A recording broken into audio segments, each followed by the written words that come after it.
Hello guys, നമ്മൾ ഇന്ന് ഉണ്ടാക്കാൻ പോകുന്നത് ഒരു പരിപ്പ് വടയാണ്. നിങ്ങൾക്ക് എല്ലാവർക്കും എന്തായാലും അറിയാമല്ലോ, എന്നാലും ഞാൻ പറയാം.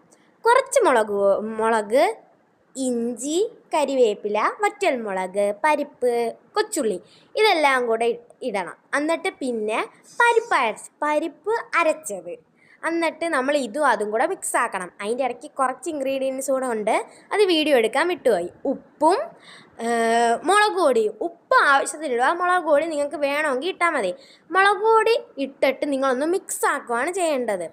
എന്നിട്ട് നമ്മളൊരു പാൻ എടുക്കുക, എണ്ണ ചൂടാക്കുക.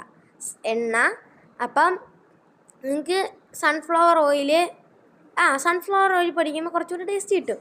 അങ്ങനെ എണ്ണ ചൂടാക്കുക. അപ്പോൾ നമ്മൾ എണ്ണ ഒഴിക്കണം. അപ്പോൾ നമ്മൾ എണ്ണ ഒഴിച്ചു. കുറച്ചും കൂടെ നമുക്കൊന്ന് ഒഴിച്ച് വെക്കാം അല്ലേ.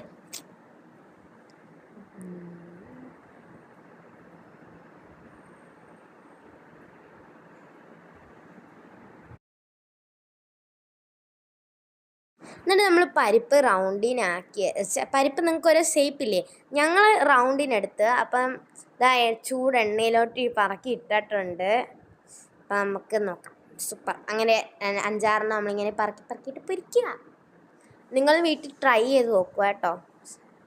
എന്തായാലും അറിയാവുന്ന സാധനമാണ്, ഞാൻ പറഞ്ഞുകൊണ്ടൊന്നുമില്ല, ഒന്ന് ജസ്റ്റ് ഒന്ന് ട്രൈ ചെയ്ത് നോക്കുക.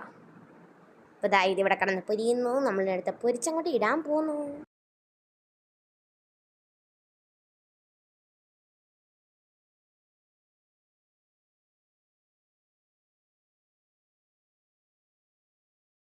ഇതാ നമ്മളങ്ങനെ ഓരോന്നായിട്ട് പൊരിച്ചെടുത്തിരിക്കുന്നു ഗൈസ്. നമുക്ക് ആ പാത്രത്തിലോട്ട് ഇട്ട് കൊടുക്കാം.